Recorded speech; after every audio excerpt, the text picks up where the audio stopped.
Comunicação. Então vale a pena,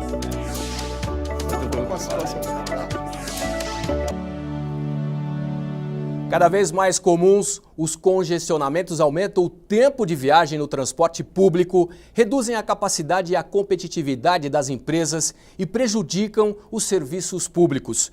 O excesso de consumo de combustíveis aumenta a poluição ambiental e sonora, agravando doenças que afetam, sobretudo, crianças e idosos. E é aí que entra o transporte sobre trilhos, que pode ser uma grande saída para tudo isso. Mais seguro, mais barato e ainda polui bem menos. Como o investimento em transporte sobre trilhos pode transformar o nosso país? É o que vamos abordar nesse programa Em Discussão de hoje. E para tudo isso, eu recebo convidados especialistas no assunto. Jean Carlos Pejo, secretário-geral da Associação Latino-Americana de Ferrovias. Recebo também Odécio Braga de Louredo Filho, engenheiro no metrô de São Paulo e diretor financeiro da Associação Brasileira de Engenheiros Eletricistas. Recebo também com muito carinho o Peter Alush, da Associação dos Engenheiros Arquitetos de Metrô, e Emiliano Stanislau Afonso Neto, conselheiro consultivo da Associação dos Engenheiros e Arquitetos de Metrô e diretor adjunto do Sindicato dos Engenheiros no Estado de São Paulo. Meus caros, muito obrigado pela presença de vocês, sem dúvida nenhuma, um tema que interessa a toda a população do Estado de São Paulo, mas eu gostaria, antes, de fazer uma saudação muito especial ao deputado estadual do PSB, João Caramês, que é o coordenador da Frente Parlamentar em prol do transporte metroferroviário, que ao longo aí de 2018, ao longo desse tempo todo que ele está à frente dessa frente parlamentar, realmente trabalhou, está e continua trabalhando realmente com muito afinco.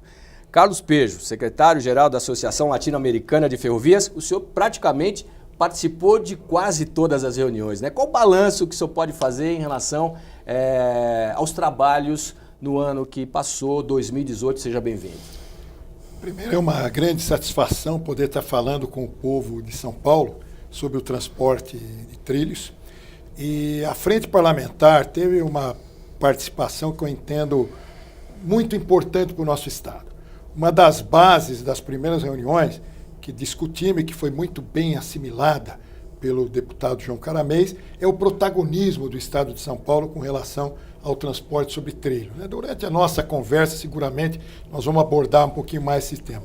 Mas, sendo objetivo na sua pergunta, a Frente trabalhou, basicamente, no transporte de carga, muito firme, muito ativo com relação à renovação das concessões que passam aqui por nosso Estado, especialmente o caso da Rumo e a MRS, e também com relação ao sistema de transporte de passageiro metropolitano, onde foi bastante discutido a questão da linha 6, com participação da comunidade local, lá de Vila Brasilândia, da Freguesia do Ó, a linha 17, com participação ativa do pessoal de Vitória Régia, de Paraisópolis. Enfim, o balanço, ele é muito positivo. Eu acho que só para dar um pontapé inicial no que nós estamos falando, o fato da Rumo ter admitido que vai retomar o trecho operacional Bauru Panorama e Colômbia Araraquara, que representa quase 900 quilômetros de ferrovia no estado, eu acho que por si já é uma grande vitória. É uma grande vitória, sem dúvida nenhuma. Odécio, você também participou, né, de várias reuniões, né? E avançamos bastante, né, em relação a essa frente parlamentar, não? Sim, eu participei desde o início, né? Desde 2017, depois de 2018, e foi profícuo, foi muito importante para a sociedade brasileira, a paulista em geral, porque os trabalhos foram feitos, foram desenvolvidos durante meses, chegou a um relatório único para a próxima comando, o próximo governo, e fazer a apresentação desse planejamento que foi trabalhado durante todo esse ano. Eu queria falar exatamente com o Emiliano, que também participou desde a criação, acabou se envolvendo muito, né? Quais os pontos que você poderia destacar em relação a essa frente parlamentar tão importante? O que eu posso Eu trabalho no metrô de São Paulo Sim. há 35 anos. Durante algum tempo coordenando expansão da própria rede, e nós sentimos uma necessidade muito grande da participação da Assembleia. E realmente o deputado Carabês foi excepcional nisso. Abrimos essa frente pensando no transporte de passageiros e verificamos que ela tinha que ampliar um pouquinho mais. Até por uma razão. Em 2005, foi feita a primeira pesquisa OD Cargas no estado de São Paulo. E essa pesquisa OD Cargas, ela mostrou que os 10 grandes eixos rodoviários que passam pela capital paulista, eles estão entrando em colapso. No começo se pensava até 2025, hoje se fala que não passa de 2030, e com isso prejudica o crescimento do próprio Estado. Então, atualmente, dentro até do que foi apresentado na frente, nós verificamos que 90% da carga ela avança sobre pneus, tá? 0,5% em cima de hidrovia. E está parando, exigindo que você mude a forma de levar passageiros e carga nessa região. Então se sentiu a necessidade de trazer mais gente, de ter propostas, até o Jampejo estava mostrando alguns avanços, inclusive com a Rumo, e que nós precisamos voltar, por exemplo, para o trem regional. Tá? Não adianta você não ter uma ligação, por exemplo, para Campinas, para Sorocaba. De repente, por que não fazer uma ligação que não seja radial, que seja perimetral, ligando Campinas e Sorocaba, passando pelo maior aeroporto que nós vamos ter no país, tá? E fazendo um desenvolvimento dentro de uma região. Uma outra coisa que ficou muito clara, nós tínhamos em 2014 um plano de Estado que estava fechado, estava financeiramente, vamos dizer, viabilizado, pelo que o governo falava, que você ia aumentar em torno de 130 quilômetros a rede metroferroviária aqui na região metropolitana. Isso ia gerar alguma coisa a mais de umas 4 milhões de viagens dia. Tá? E o que aconteceu? Em 2015 isso mudou. Isso diminuiu em mais de 30 quilômetros. E, na prática, muita coisa ficou parada. Então, o que nós verificamos hoje, que mais tarde nós podemos até discutir um pouco mais, o que precisa ser feito para você ter uma rede equilibrada em São Paulo. Não adianta eu tentar fazer grandes investimentos muito vultuosos, se eu não vou ter condições de tirar eles do papel. Sim. Então, do que foi parado, o que precisa continuar. Isso foi realmente discutido na frente, nós temos propostas concretas que eu acho que nós podemos discutir aqui, e importante o envolvimento da sociedade civil. Para vocês terem uma noção, um trabalho feito pelo pessoal da USP mostra que o simples fato de nós gastarmos mais de 30 minutos por dia nas viagens aqui na região metropolitana de São Paulo, ela mexe joga fora em torno de mais de 150 bilhões. É tá? Muito dinheiro. Ou seja, mais de 2%, quase 3% do PIB eles poderiam avançar se nós tivéssemos uma mobilidade melhor. Mas vamos deixar isso para a gente discutir ao longo do tempo. Com certeza. Mas a frente é importante, nós temos propostas, nós temos ações muito claras, tá? Para dar, vamos dizer, caminhos ao novo governo para que leve uma mobilidade boa para São Paulo. Temas não vão faltar, com certeza que com certeza. Já levantados por todos vocês agora. Peter, muito obrigado pela sua presença, com muito carinho, privilégio recebê-lo aqui. Como é que você analisa essa frente parlamentar, todos esses projetos, né, todas essas ideias colocadas lá, pelo menos em prática ali, pelo menos conversado, né? Agora colocados em prática, aí é uma questão também do poder público, a gente vai conversar sobre isso, né? E talvez a dia de algumas parcerias também que seriam bem-vindas. Não sei o posicionamento de vocês, daqui a pouco a gente vai exatamente conversar sobre tudo isso. Peter, qual que é a sua ideia, qual é o seu pensamento? Bom, eu acho que a frente parlamentar é fundamental para definir quais são os projetos prioritários para São Paulo. Eu acho que o metrô nasceu sem frente parlamentar. Foi uma decisão de um prefeito magnífico, o prefeito Faria Lima. Isso já faz 50 anos. Hoje nós temos... hoje não dá mais para você fazer um projeto sem a participação do povo. E o povo é representado pelos parlamentares. Então, a frente parlamentar vai analisar os projetos que estão pensados em desenvolvimento ou projetos futuros, vai dar o seu aval. Isso é muito importante. Nosso metrô, eu nasci com o metrô de São Paulo. Profissionalmente, eu nasci. O metrô São Paulo, há 50 anos entrei no metrô. Eu trabalhei lá mais do que 35 anos. Então, eu vi a evolução. Vi que o metrô avançou. Eu não vou dizer que ele avançou muito lentamente. Ele avançou lentamente se a gente comparar, por exemplo, nosso metrô, a velocidade de implantação do nosso metrô com os metrôs chineses, com os metrôs até o México. Mas ele avançou na base de 2 km por ano. Hoje nós temos uma rede, eu acredito, até um certo ponto boa. Se ela fosse complementada pela rede da CPTM, que esteja ao nível de qualidade do metrô, nós já teremos uma rede razoável, não suficiente.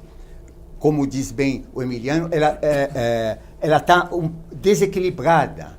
Então, precisa equilibrar a rede em algumas expansões, algumas novas redes, mas nós estamos transportando por dia, hoje, quase 5 milhões de passageiros por dia. Isso não existe em nenhum metrô do mundo. Em termos de densidade, eu acredito que somos o metrô mais denso do mundo. Isso quer dizer, nos reconforta. Quando a gente diz que falta metrô, mas aonde ele está servindo a população de uma maneira magnífica. E por tudo isso que o senhor falou, o senhor acredita, ou pelo menos tem em mente, de que o metrô está conseguindo fazer um milagre? Ele fez um milagre em São Paulo, sem metrô. Teve um urbanista, não vou citar o nome, mas que ele dizia que São Paulo não precisa metrô, basta ônibus. Todo mundo sabe de quem eu estou falando. Eu não posso nem imaginar São Paulo sem o seu metrô. São Paulo, para estar ao nível de Hong Kong, por exemplo, tem uma população tão grande quanto Hong Kong ou quanto Tóquio. Eles têm o dobro de quilometragem só de metrô do que o nosso. Nós temos que dobrar a nossa rede metroviária e complementá-la com a rede da CPTM, que está melhorando, mas ainda está muito longe de estar na qualidade do metrô. Nosso metrô, eu gostaria de dizer isso para o povo, porque muita gente critica. Nosso metrô é um dos mais eficientes do mundo. Sim. Do mundo. Estou falando de eficiência, não estou falando em limpeza, não estou falando em confiabilidade. Houve um acidente lá outro dia que quase pagou São Paulo. Um incidente, perdão. Um incidente foi um transformador que pagou, mas enfim. Mas por que São Paulo pagou por causa disso?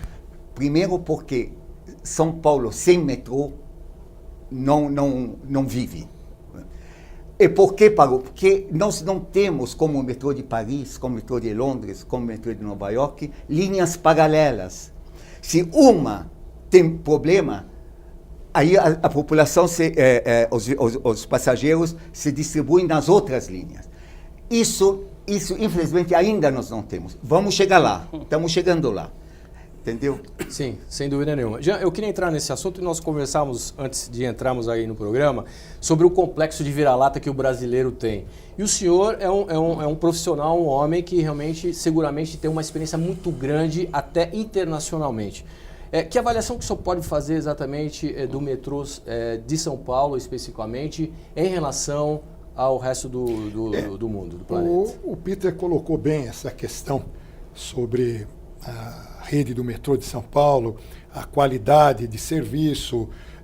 Agora, antes, eu gostaria de aproveitar a oportunidade e explicar para o pessoal em geral que a grande vantagem que o sistema sobre trilho tem quando a gente coloca um sistema sobre pneu é que se transporta muito mais passageiro na mesma unidade diária no transporte sobre trilho do que num sistema sobre pneu. Então, quando a gente coloca, olha, como seria São Paulo se não tivesse o metrô, o que teria de ocupação diária necessária para estar transportando esses 5 milhões de passageiros dia, que somado com mais 3,5 da CPTM, nós estamos falando de 8 milhões e meio de passageiros dia.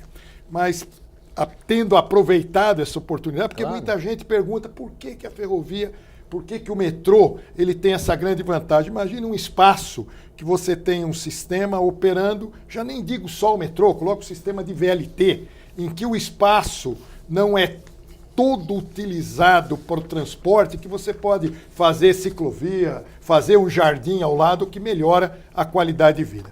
Mas indo direto na sua questão sobre os sistemas internacionais, o Brasil, nosso metrô, sem dúvida nenhuma, em termos de capacidade entre extensão de malha e passageiro transportado, não tenho dúvida em afirmar que é o mais carregado no mundo. Agora, o nosso sistema de metrô, quando a gente verifica, até recentemente teve uma passagem muito bacana que o Peter participou junto com o Plínio Asma, dando uma volta pela linha 5 do metrô de São Paulo. Eu até incentivo aqueles que não conhecem ainda para poder conhecerem as estações, conhecerem os detalhes, conhecerem o funcionamento do sistema. Não deve nada a nenhum país do mundo. Muitas vezes nós fazemos crítica interna, né? Esse tal complexo de vira-lata que se comenta, e o mundo externo comenta muito do nosso gigantismo. Por exemplo, o metrô de São Paulo é algo que agora me parece que vai ser melhor trabalhado dentro do metrô. O Peter deve estar também acompanhando, o Emiliano também, da prestação de serviço do metrô para outros metrôs do mundo. Pouca gente sabe, mas metrô no Chile, metrô na Colômbia, metrô na Venezuela, metrô no Peru, e aí não vou ficar falando tantos outros, tiveram a participação da engenharia, do conhecimento, da inteligência do metrô de São Paulo no desenvolvimento do seu serviço. Então, metrô de São Paulo ensinando como se opera bem um sistema metropolitano. Só para complementar, já do meu tempo. Você viu que falamos do metrô aqui, todo mundo quer falar. Mas esse detalhe eu acho que pouca gente sabe, porque a população é mais jovem do que eu, mas nós demos consultoria para o metrô do Iraque. Que maravilha! De Bagdá. Eu já fui 3 vezes lá, olha, no meio das bombas, antes que o Saddam Hussein caísse. Então, nós chegamos lá e tivemos uma oferta agora de assessoria, de consultoria para o metrô de Riad, na Arábia Saudita. Que maravilha! De modo que nosso metrô chegou lá. Na América Latina, nós dominamos. Parabéns. Desce. Além do que o Pedro falou e o Peter, também aqui no Brasil, o metrô teve no Rio de Janeiro, Belo Horizonte, Brasília, Recife, dando consultoria e apoio, montando estrutura de parte operacional e parte de manutenção dos veículos. Emiliano, você quer complementar? Eu gostaria até um pouquinho dentro dessa linha. Isso me chamou muita atenção quando eu entrei no metrô de São Paulo. O metrô de São Paulo, ele não admitia caixas pretas. O que é isso? Qualquer sistema que entrasse dentro da sua operação, ele teria que ter conhecimento pleno. Eu tenho, por exemplo, um programa de computador, eu quero programar a fonte dele. Tá? Então, isso fez com que a equipe do metrô de São Paulo absorvesse totalmente o conhecimento dos seus sistemas. E não aconteceu em paralelo com as universidades e muito menos com as empresas de projeto. Que elas, até por a falta de continuidade dos projetos no Brasil, elas deixaram de existir. Tá? Eu trabalhei, por exemplo, no Grupo Senec, que tinha mais de 2.000 funcionários, hoje eu não sei nem quantos tem. Tá? Mas o que faz? Hoje, se nós falarmos em conhecimento técnico de metrô, ele está, infelizmente, dentro do metrô de São Paulo. Sim. Só É a deveria estar referência, não fora. tem como, né? Nós estamos preocupados de estar transferindo isso para terceiros. Então, isso é um diferencial que o governo, com certeza, ele teria que utilizar. Tá? Agora, um detalhe, essa caixa preta do metrô é igual a caixa preta do avião, que é laranja, ou ela é preta mesmo no metrô? Quando a gente brinca, você falou do avião, tá? O metrô de São Paulo, Tá. quando foi criado, ele resolveu pegar a filosofia de manutenção da aviação. Tá. Tá? Então, nós temos duplicidade de equipamentos. Ótimo. Então, hoje, você vai fazer uma viagem de metrô, você sabe que em 98% das vezes ele vai fazer num tempo pré-determinado. Ele só atrasa um pouquinho mais porque o nosso sistema depende do nosso usuário. Então, você pega uma linha 3 leste-oeste, que ela foi programada para carregar 60 mil passageiros hora sentido e carrega 80 mil, o usuário interfere com isso, então você para. Você programa parar 19 segundos na estação no horário de pico e o cara segura uma porta e o trem para no meio. Verdade. Agora, o que a gente tem que sair com isso? Houve uma evolução forte. Tá? Se falou aqui do metrô de São Paulo, está carregando quase 5 milhões de passageiros dia. A CPTM melhorou muito. Nós tínhamos mortes na CPTM semanalmente. Hoje nós não temos mais, ela está carregando mais de 3 milhões. O que nós temos que fazer? É isso que eu gostaria de trazer. Como nós vamos evoluir. Tá? Quando foi feita a primeira linha, a Norte-Sul, que hoje é a linha 1 azul, e depois foi feita a segunda linha, que é a linha 3 vermelha, ela atendia os lindeiros. No momento em que você foi implantando linhas novas, como a linha 4, como a linha 2, depois integrando os dois sistemas, tanto o metrô quanto a CPTM, com a melhoria da própria CPTM, você passou a ter uma rede. Então o metrô, os sistemas metro-ferroviários, eles acabaram atendendo a cidade. Você está morando lá na freguesia do Ó, você pode vir para Paulista de metrô pegando várias linhas. Tá? Sim, sim. Então o cara que está lá na Zona Leste, ele vem, pega a linha 4, pega a linha 9, vai trabalhar na Berrine, tá? Que foi um dos locais que tem o maior volume de emprego. O que a gente vê hoje em dia que não podemos deixar? Nós temos que pegar linhas que o governo, infelizmente, parou nessa última gestão e fazer com que elas continuem. Tá? Então, dentro disso, que é algo que a nossa frente colocou, por exemplo, nós temos a linha 6 laranja. Houve aqui em São Paulo uma discussão muito grande em termos de participação da iniciativa privada. A iniciativa privada ela entrou, por exemplo, na linha 4. A linha 4 ela colocou trens e sistemas de controle, né? E ela opera, e o governo do estado, junto com o metrô, fez todo o resto. E depois avançou com a linha 6, que ia ser uma PPP integral. Sim. O que acontece com a PPP integral? O governo ia jogar, como se dispunha a colocar alguma coisa em torno de 40%, fazer toda essa desapropriação, e ela implanta, e aquela linha implanta. Infelizmente, isso não saiu do papel. Tá. Então, nós estamos hoje com uma linha 6 que ela está há 2 anos e meio parada. 2 anos e meio parada e prejudicando. E é uma linha importante. E gera um prejuízo linha... para o governo, né? É prejuízo para o governo, eu vou além disso, é prejuízo para a população. Sim, tá? sim. É prejuízo para o governo no momento onde ele não vai arrecadar impostos. É prejuízo do governo onde ele não dá eficiência para as cidades. Eficiência para as cidades passa por uma boa mobilidade. E cidades como São Paulo, como a região metropolitana de São Paulo, acho que eu vou até na macrometrópole, ela precisa de sistemas sobre isso, senão não avança. Agora mesmo, nós acabamos de fazer a pesquisa OD 2017. Tá? É uma pesquisa origem e destino que está sendo feita desde 67, há 50 anos, sem interrupção. Tá? E essa mostra o desejo de viagem, de onde a pessoa quer, para onde é que ela vai. Isso ajuda você a planejar o que efetivamente precisa. Por isso que o metrô dá certo. Tá? Não é chute, ele vai atrás de dados concretos. E o que a gente verifica? Dentro dessas 2 últimas pesquisas, a que nós estamos fazendo em 2017 e a que nós fizemos em 2007, houve um crescimento do transporte sobre trilho de quase 50%. Houve uma diminuição do transporte sobre pneus. Tá? Houve uma diminuição do transporte, sobre pneus não, sobre trilhos. ônibus, né? ônibus Diminuição do fretado. O fretado perdeu mais de 50%. Perdeu. O táxi, e junto com os novos sistemas, né, que não é táxi, tá, que você faz, aumentou 500%. Né? Então, o que nós verificamos? Por que isso deu certo? Pelo que o Jean falou. O fato de você não interferir no trânsito, você garantir uma viagem e por incrível que pareça, hoje o pessoal demora menos tempo se locomovendo do que era 10 anos atrás.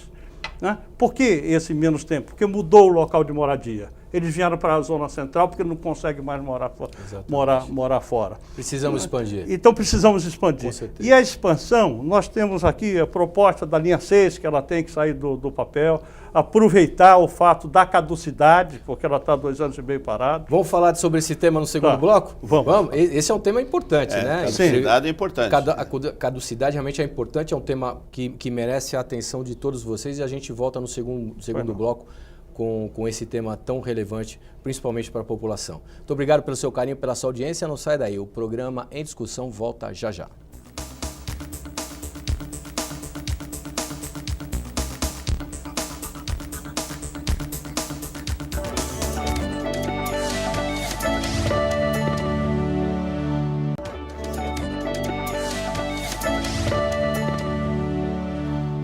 Olá, estamos de volta com o programa Em Discussão. Eu e meus convidados estamos conversando sobre como o transporte metroferroviário pode transformar de vez o nosso país. Bem, eu queria iniciar esse segundo bloco exatamente falando sobre a última reunião do ano de 2018 da Frente Parlamentar, exatamente coordenada aí pelo deputado João Caramês, do PSB. A reportagem é da Silvia Garcia. Vamos acompanhar. Esta foi a 15ª reunião da Frente Parlamentar. Na pauta, o resumo dos trabalhos feitos desde 2016. Entre os destaques estão a retomada das obras da linha 6 Laranja do metrô. Agora, está nas mãos do governo. É necessário e fundamental a caducidade do contrato, o cancelamento do contrato com o consórcio Mob São Paulo, totalmente envolvido nas denúncias, né, de corrupção da Lava Jato e que não conseguiu financiamento. E somente com a caducidade o governo do Estado de São Paulo poderia abrir a possibilidade de assumir as obras da linha 6 Laranja do metrô. O governador Márcio França decretou essa caducidade, que agora abre uma possibilidade do Estado mais rico do país assumir essas obras, evitando que tudo isso venha parar na Justiça novamente e que retomem as obras o quanto antes. A Frente Parlamentar também foi além na discussão de outros contratos metroferroviários, como foi o caso do monotrilho do aeroporto de Congonhas e a linha 17 do metrô. O monotrilho que atende o aeroporto, liga o aeroporto à malha metroferroviária, mas quando ele foi pensado, ele é uma linha, ela não é uma linha radial, é uma linha perimetral.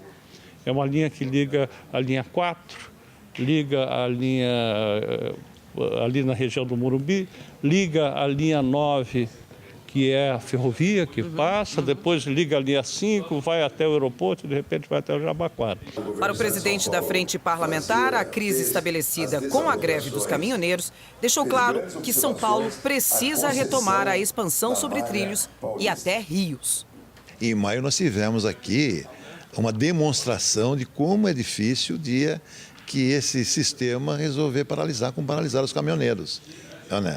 Então é complicado. Então é necessário que haja uma diversificação, sem prejuízo de ninguém, muito pelo contrário, sem prejuízo. Compartilhar a hidrovia com a ferrovia e com a rodovia. Então hoje nós temos investimento onde? Na rodovia apenas. E por que não na ferrovia? Por que não na hidrovia? Então, essa é a luta da frente. Na reunião também ficou decidida uma visita até a linha 6 do metrô. Ela deve acontecer no dia 15 de fevereiro de 2019. Nós vamos visitar lá à frente, né? Vamos providenciar a autorização necessária para que a gente possa assim, encerrar um ciclo, né? Encerrar um ciclo dessa frente parlamentar. Tá certo. Peter, você pediu a palavra, eu acho que o tema é importante sobre isso que você quer falar, mas eu não queria perder a linha de raciocínio exatamente sobre essa decisão da caducidade. Qual a sua análise em relação a isso?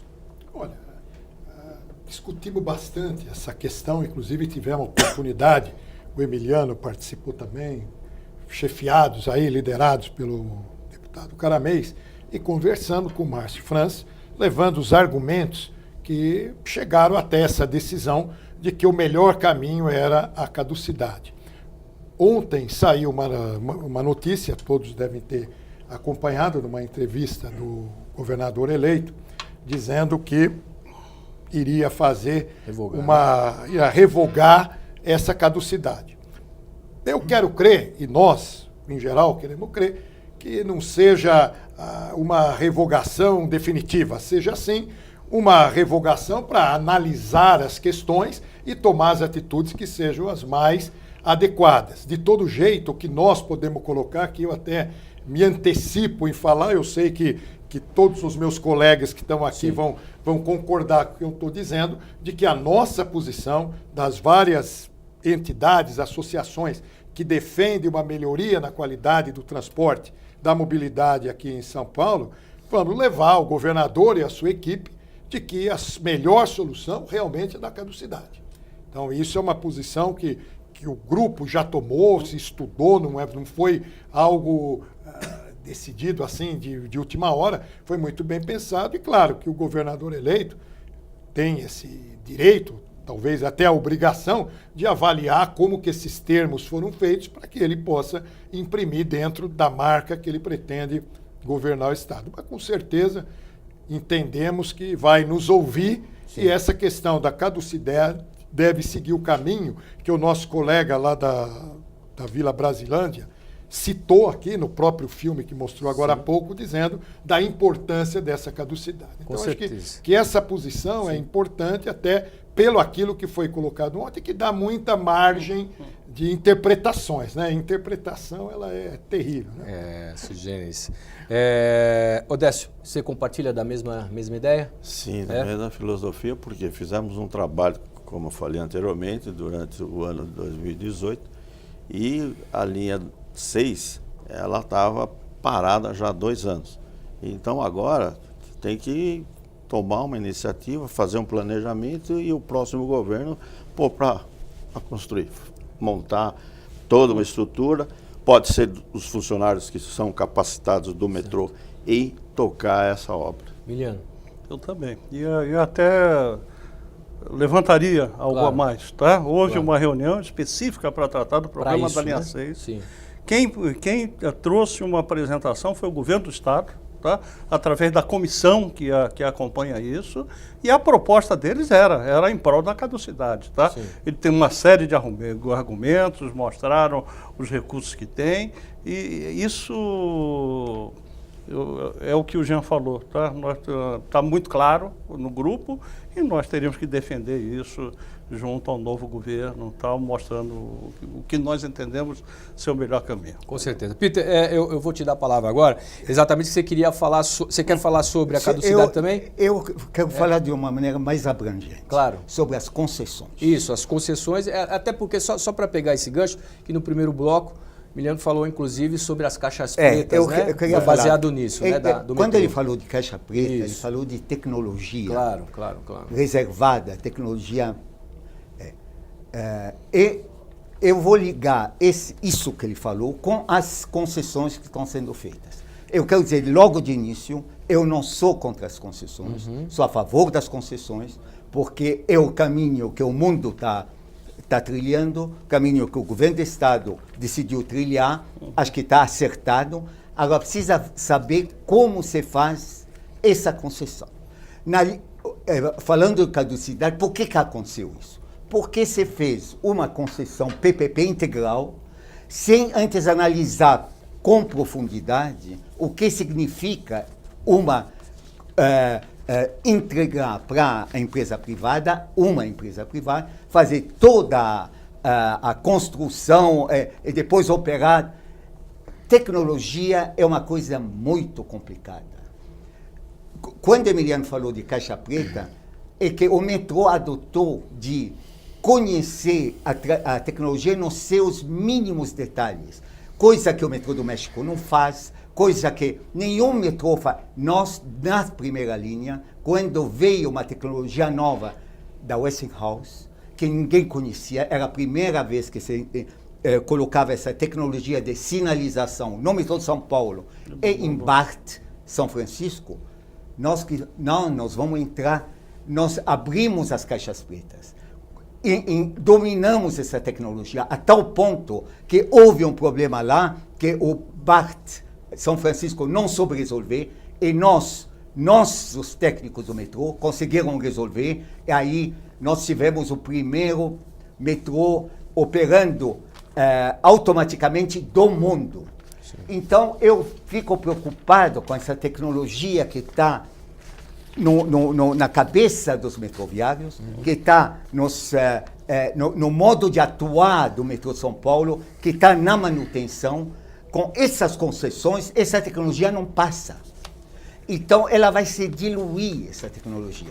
É por isso que eu acho que as nossas concessões deveriam ser feitas com um certo cuidado da preservação da tecnologia brasileira. Claro.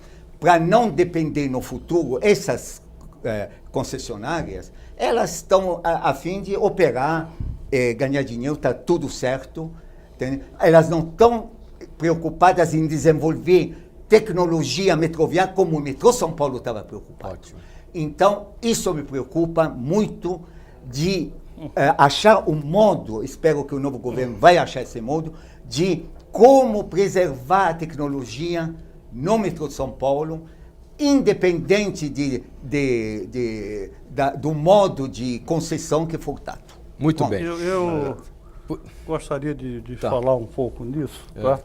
Nós estudamos, eu também, pessoalmente, não sou contra uma participação privada. Mas tomamos cuidado de olhar o que o mundo faz. Tá? Porque vamos ver, aonde é que nós vamos ver os grandes exemplos. Então, se eu for para os Estados Unidos e Canadá, tá? 100% dos sistemas metroferroviários lá são públicos. São públicos, construídos com dinheiro público. E o passageiro paga, em média, 32,5% do custo da viagem. Né? Se eu for olhar, se falou aqui da China, é público. Mas também ali não é um país capitalista. Se eu for para a Alemanha, é 100% público. Se eu for para a Europa, tá? Teve, vamos dizer, você teve a Inglaterra, que tentou privatizar, não voltou atrás, tá? Voltou atrás porque não deu certo. Então, essa história, eu acho que é até legal a gente tentar trazer capital para acelerar. Mas, na prática, nós não estamos conseguindo isso. Sim. Né? Por exemplo, agora mesmo nós fizemos uma privatização da linha 5, da linha 5 e da linha 17. Até foi bom que a CCR ganha. A CCR é uma empresa que tem know-how, ela já está lá com a linha 4 e tal. Mas o que acontece? Colocou nada. Vai colocar o quê? Quantos milhões foram colocados?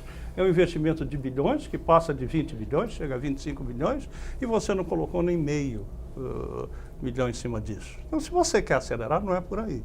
O acelerar, quando a gente precisa de recursos para fazer novas linhas, nós devíamos copiar o que está acontecendo no mundo. No momento em que você pega uma cidade como a nossa e cria uma nova linha, que ela dá acessibilidade para a cidade, eu posso criar uma nova centralidade. E essa nova centralidade, eu posso fazer um shopping, eu posso levar vamos dizer, uma escola, eu posso levar um hospital, dar início para alguma coisa que me traga recursos não operacionais para mitigar os custos de implantação e os custos de operação. Isso acontece no mundo. A gente tem uma infinidade de exemplos, eu tenho eles, é só a gente ir atrás, exemplos de bilhões que são feitos desde os Estados Unidos, Europa, China, o que for, e que nós não fazemos nada. Os 130 quilômetros de nova rede metroferroviária que o governo do Estado propunha fazer em 2014 não tinha um empreendimento associado ligado a esse. Tá? Então, nós temos que ir atrás, sim, de novas fontes de recursos, copiar as coisas importantes que estão lá. Com certeza. E para que isso possa sair do chão.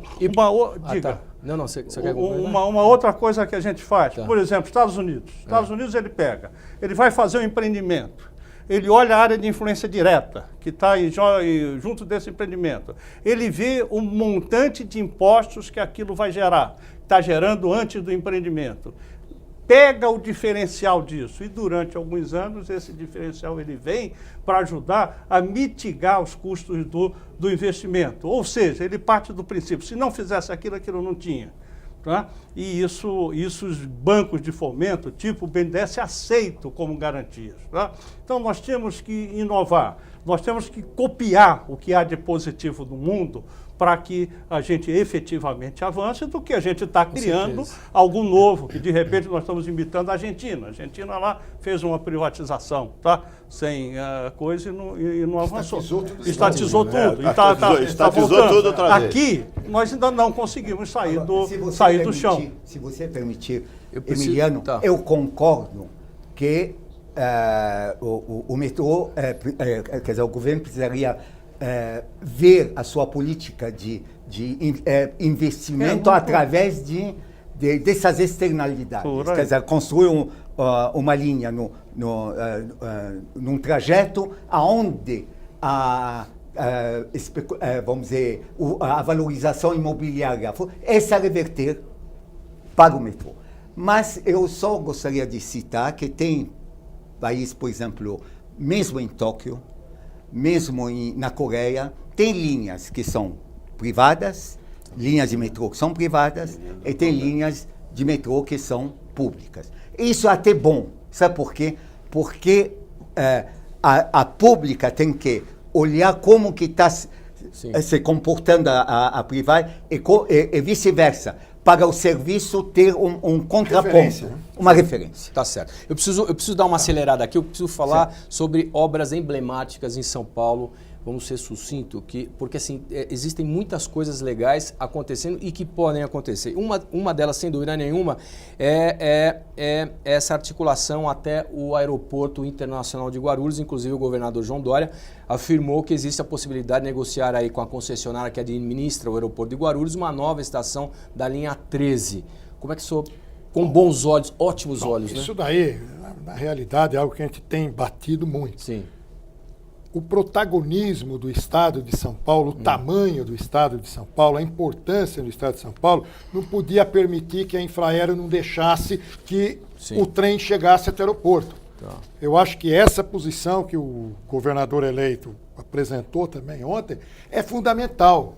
Eu acho que o Estado de São Paulo tem seu protagonismo e a linha 13 tem que chegar até o aeroporto, porque senão não é trem do aeroporto. Então, acho que isso é uma condição fundamental que praticamente acho que todo cidadão de São Paulo exige isso. Vamos colocar até o termo mais ajustado. Eu só queria aproveitar de colocar uma questão importante, já que o tempo também vai ficando curto, é que praticamente nesses últimos, vamos chamar, 30 anos, se tem uma preocupação com a macrometrópole, com a região metropolitana de São Paulo.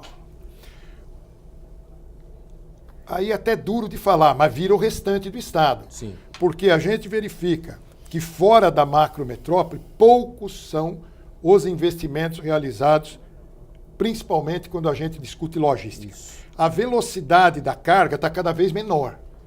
Os custos são cada vez maiores. E a qualidade de vida do passageiro que se desloca do interior para São Paulo é terrível. Porque ele leva, a hora que está chegando em São Paulo, qualquer um pode olhar. É todo dia. Do quilômetro 22 até o quilômetro 13 da rodovia dos Bandeirantes está travado. E assim é na Dutra, é na Castelo Branco, é na Raposo, onde a gente for.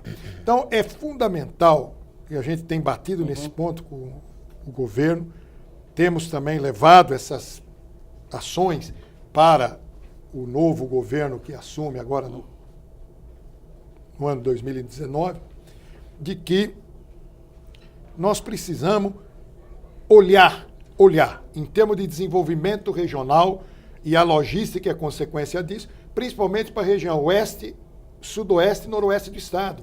Os trens intercidades. Os trens intercidades, o trem de carga passageiros, né? E o apoio a essas regiões. Sim. Porque o que diz, mas essa região tem pouco carga, tem que ter desenvolvimento regional, gente. Sim. Se vocês olharem, quem está nos assistindo, pegar o relatório do Índice de Desenvolvimento Humano do Estado de São Paulo e colocar uma linha diagonal de 45 graus no meio do estado, vai ver que a região oeste do estado é a região mais pobre. E a região leste e norte é a região mais rica. E a metropolitana é a mais rica ainda. Sem dúvida. Então a gente verifica 60%, 65% do PIB do estado está na macrometrópole. Isso é ruim. Tem que ter uma distribuição maior. Então, para o povo do interior que está Claro, nos ouvindo, claro, sim. e a TV Assembleia tem uma participação grande, eles podem ficar tranquilos, que tem um grupo aqui que está trabalhando Sim. bastante para que Que ótimo. o território do interior de São Paulo seja participativo. Com integração, com hidrovia, nós temos aqui a hidrovia do Paraná, a hidrovia do Tietê, que não é usada. A integração hidrovia-ferrovia no mundo inteiro é fartamente utilizada. Aqui nós não temos. E isso dá para passar pelo interior, E né? claro, e a própria integração da ferrovia com os portos. Então, o que eu quero aproveitar a oportunidade, Sem dúvida. porque aqui nós temos um grupo profundamente conhecedor, Seleto. principalmente nas questões metropolitanas, Sim. mas quando a gente discute a questão da logística no estado, e aí eu até avanço, isso vale para energia, isso vale para saneamento, isso vale para várias razões, e com certeza o pessoal que está nos assistindo da área de planejamento do governo, é importante que realmente tenha uma atenção especial para esse desenvolvimento regional. Nós não podemos olhar o estado de São Paulo como sendo a macrometrópole. Vai ser muito ruim se daqui 10 anos nós estivermos discutindo aqui, e em vez de 65%, a macrometrópole estiver com 75% do PIB. É bom que a distribuição seja maior. Isso tem uma influência muito grande também sobre o ferroanel. Inclusive, na última reunião, nós vimos lá que quando os caminhoneiros paralisaram, todos nós sentimos realmente o efeito é devastador, é muito grande. O ferroanel, que vai tirar os trens de carga da Estação da Luz também, o que isso pode impactar na economia do país? Olha, impacta de maneira bastante favorável, até em primeiro lugar, consegue dar uma condição para que a CPTM tenha um trabalho mais adequado. Ótimo. Se olharmos hoje o trabalho da CPTM, a linha 7 é uma das que tem o desempenho mais frágil em qualquer indicador, seja operacional, seja indicador de qualidade, que é onde tem o trem de carga. O ferroanel vai auxiliar bastante nisso. Agora, o ponto essencial que a gente tem é que São Paulo não seja mais um sistema de transporte ferroviário de passagem.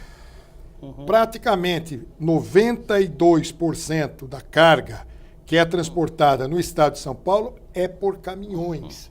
E se olharmos a carga gerada no estado ou assimilada no estado e não a carga de passagem que vai para o porto, provavelmente esse número deve bater os 97%. E temos condições de mudar isso? Claro que tem a condição de poder mudar isso. De novo, eu insisto e bato sempre na tecla. É o protagonismo e a importância que o Estado de São Paulo tem na federação, que é o de aproveitar essas linhas que não são utilizadas, que dá mais de 40% da malha ferroviária que tem no Estado, que pode ser aproveitada no programa de short lines, aproveitando a vocação regional, dando oportunidade de poder gerar um desenvolvimento dessas regiões com produtos que não sejam só os produtos de grandes volumes, que o estado de São Paulo não tem minério de ferro.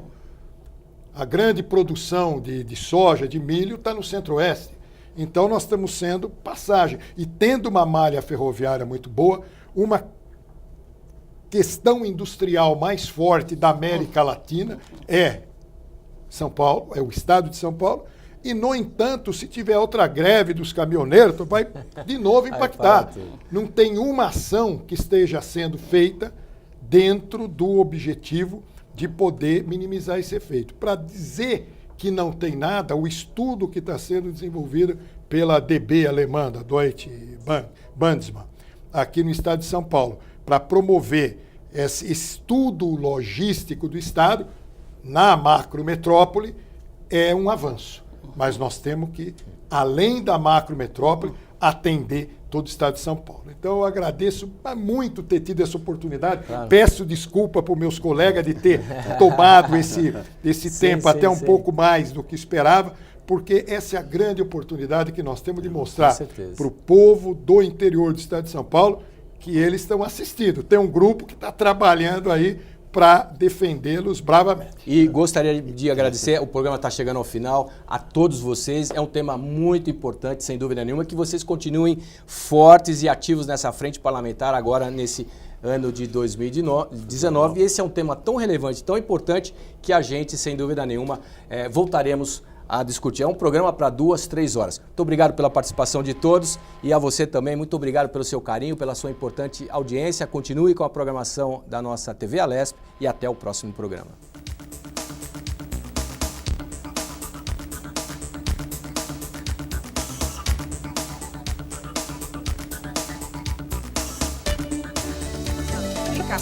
Vale a pena. Muito bom.